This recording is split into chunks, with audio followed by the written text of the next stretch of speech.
right, everybody, let's settle down. The lecture is about to begin. This is 416.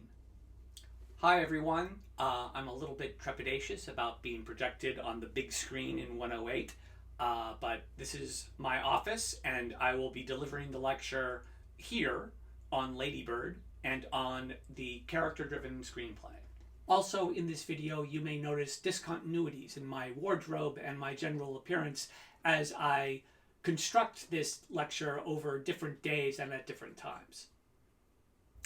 As I always do, I'll be going over a list of new terms, including character-driven, plot-driven, action and activity, backstory, baggage, behavior, circumstances, subtext. We don't really need to do stakes. We know stakes. On the nose and polarity. All right, to start out, when we say something is plot-driven, we mean that the protagonist has a clear external goal in the second act, one that drives their actions and decisions. Often a character has to achieve a series of intermediate goals before achieving that final want. In a plot-driven movie, because the want is clear and external, the conflict tends to be external, as the protagonist encounters obstacles and antagonists blocking the way.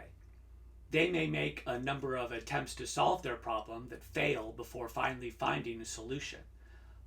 But in general, one scene follows another, tracking their progress towards this concrete external goal. We saw this in Finding Nemo, as Marlin set on a quest to find his son and encountered a series of external obstacles and antagonists along the way. We also saw this in School of Rock, as Dewey Finn wanted to teach his students how to be a rock band in order to win the Battle of the Bands, but he had to achieve a number of sub-goals along the way. You know, forming a band, rehearsing the band, winning the audition, getting permission for a trip from the principal, and so on. In a character-driven screenplay, the character's want may be more internal, and it may manifest itself in a variety of external concrete goals at different times and in different places. Because the protagonist's want is internal, they pursue it regardless and sometimes in spite of external circumstances. The audience cares less about the plot, the narrative chain of events, and more about whether the character is achieving this internal, emotional, but no less specific want. As you probably have noticed, most movies have a combination of plot-driven and character-driven elements. School of Rock, while mostly plot-driven, had character-driven elements as well. Dewey Finn was driven by an internal want to make all the people he encountered feel better about themselves and find their hidden talents. It's a character trait that made him endearing and played into his need to be a teacher. As we saw last week, character-driven screenplays rely more heavily on the tension created by a character's want being at odds with the character's need. So, as you watch Ladybird, scene by scene and sequence by sequence, you will see her pursuing a variety of goals, but there is a specific internal goal, a kind of person that she wants to be, that drives all these different wants. And adding to that, the tension that is created in a character-driven screenplay when characters pursue these individual wants in different circumstances. As they do this, the tension often comes from the jeopardy that certain relationships are put under as the character goes about pursuing what it is that they want. So in character-driven screenplays, it's the character relationships that are often at stake. That's what the audience is worried about, one way or the other. Will a certain relationship survive the character behaving in the way that they are behaving? So, to make a grand overview of what we've been talking about this semester and character, there are 7 questions you can ask about a character that will give you a sense of who they are and how they function in the story. The first question is, of course, I keep coming back to it, but what do they want? In a character-driven screenplay, it's no less important to know what a character wants. It just happens to be something that is internal and manifests in a different way than in a plot-driven movie. You also want to know what they think will happen if they don't get it. again, in a character-driven movie, there still has to be stakes and tension. If a character ultimately fails to get that internal goal, that thing that they're striving for again and again in different circumstances, then there has to be a downside. There has to be a consequence.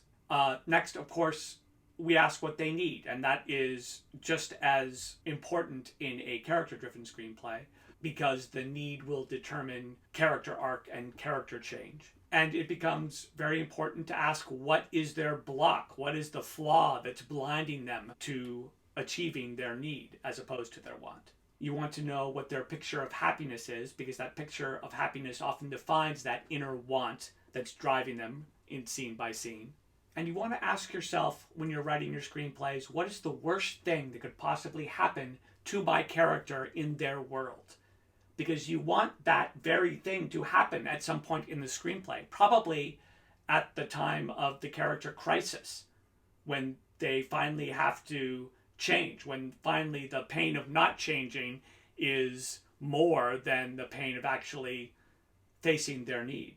In School of Rock, the worst that could happen to Dewey Finn was being told that he wasn't that good, that he was not good enough to achieve his dream of being a rock star. In Portrait of a Lady on Fire, the worst thing that could happen to the protagonist was being separated from her lover. And of course, that happens at the climax. So, when you're watching Ladybird, look for those moments where Ladybird experiences the gravest crises, the moments where she's at her lowest points, because these crisis moments are precisely those moments where characters begin to actually embrace their need and change. And lastly, I always think it's good to ask what a character is secretly ashamed of, because often shame becomes one of the most important internal drives to understanding a character's behavior.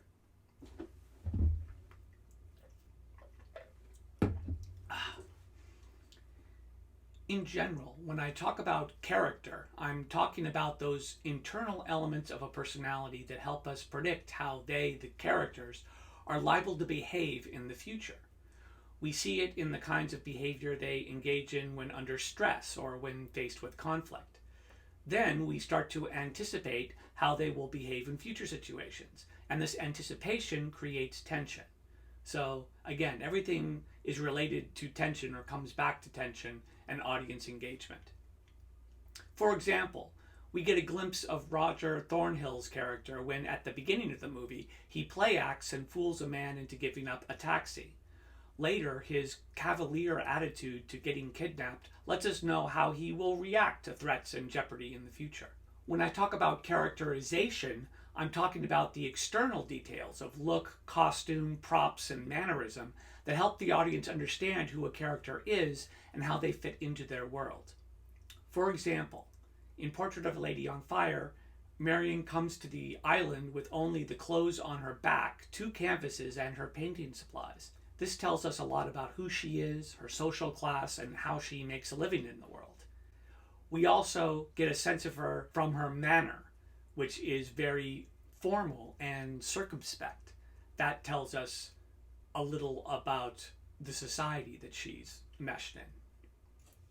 So a question that naturally comes up when we talk about character-driven screenplays is one of structure. Does a character-driven screenplay that is not turning on plot points in the same way still have the kind of structure that we've seen with the 5 plot points that I've pointed out? And my argument to you is that it does, and that these plot points still are defined by turns in the tension, and there is still a main tension that covers the entire second act. So as you're watching Ladybird or any character-driven screenplay, you want to look for those moments where there are major shifts in the tension of the film, and those are often the plot points that we have talked about. In other words, there's a moment in the first act in which the tension that will cover the entire second act and will be primary in the film first makes its appearance, first disrupts the status quo. And likewise with our other plot points, like the first act break, the first culmination and second culmination, and even the climax, You're looking for those moments where there's a major shift in the main character's pursuit of that internal goal, such that things either are going much better or much worse for your character. And in particular, in figuring out how the second act is organized, it often has to do with those key moments that establish tension and resolve tension. Okay, let's go over a few more terms. Action and activity are important to distinguish. Action pertains to a character doing something, usually other than talking, in pursuit of an objective that is meaningful to the audience. For example, in Portrait of a Lady on Fire, we saw Marion take action when she furtively sketched Heloise' hands at the beach when she was trying to paint a picture of her without her knowing it. Activity is anything a character does in a scene besides talking, knitting, sharpening a sword, pouring a drink, smoking, that is not related to a clear objective that the audience cares about. Activity is important because it provides exposition and reveals character and does other things besides driving the plot. We saw characters engage in activity in Portrait of a Lady on Fire when the maid is sewing patterns of flowers. It's an activity that tells us about her character, and it's one that pertains to the themes about women and creativity, but it is not an action in pursuit of a particular plot objective. Now, baggage. Most of you have an idea of what we mean when we say baggage, but in particular in screenwriting, baggage are those vivid parts of a character's backstory that are essential to understanding their behavior and decisions. These earlier events are often traumatic, shameful, or triumphant in some way that's emotionally intense. For example, the death of Coral in Finding Nemo is the baggage that Marlin carries with him throughout the film. We have to know about that baggage that comes from the past in order to understand his behavior in the present and to anticipate his behavior in the future. Backstory pertains to things that happen to the protagonist before the events of the plot, but are nonetheless essential to understanding the story and so are included in the exposition.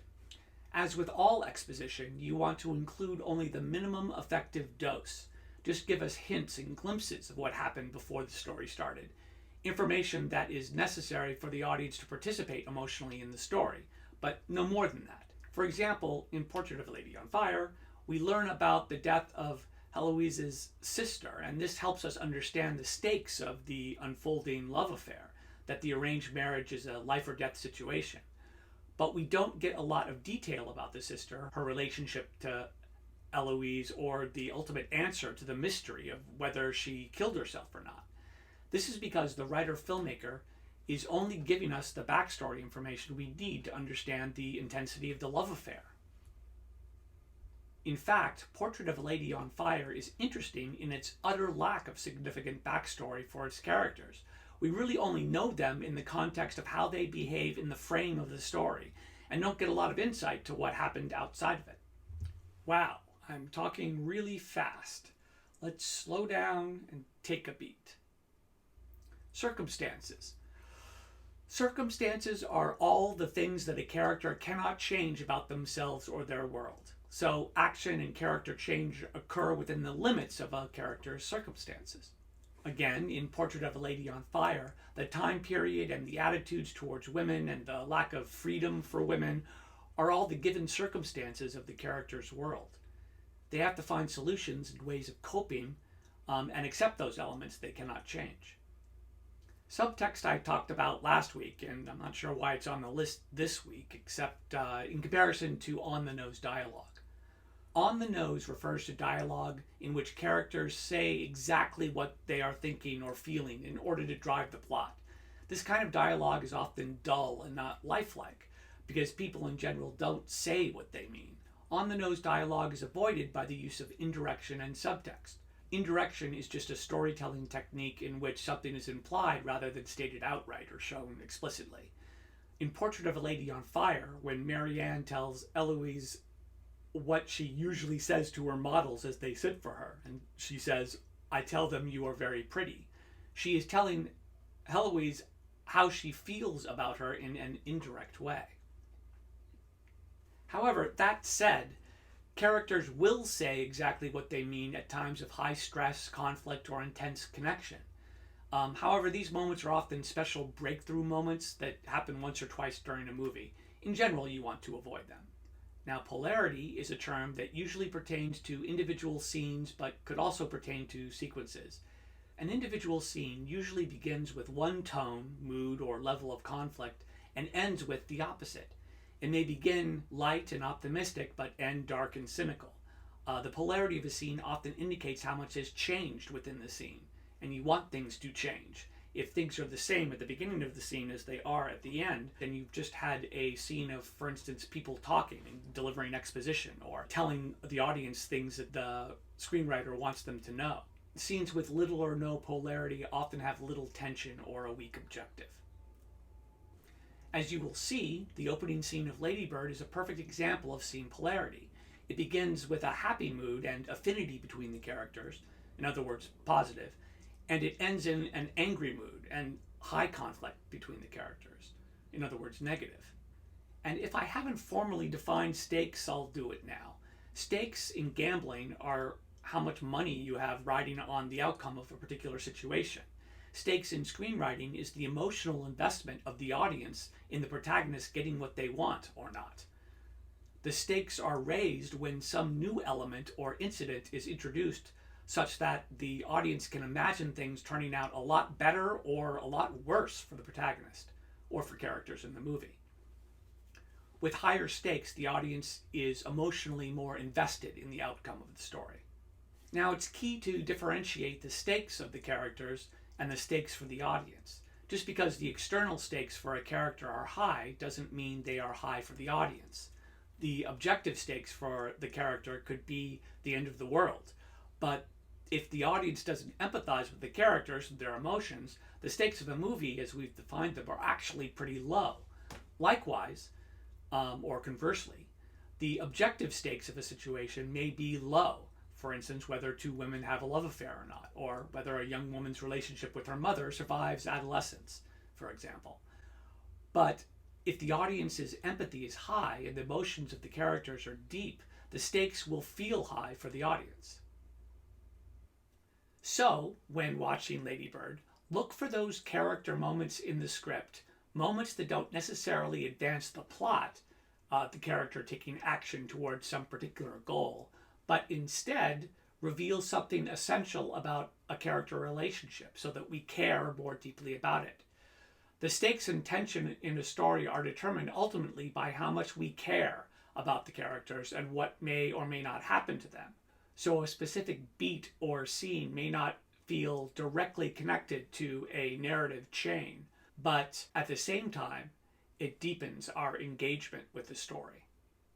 All right, at this point, it's time to stop this part of the lecture and to show Ladybird. I'm obviously not there, so I won't be stopping it throughout the film, but I'll be talking about its structure in the lecture afterwards. So enjoy Ladybird.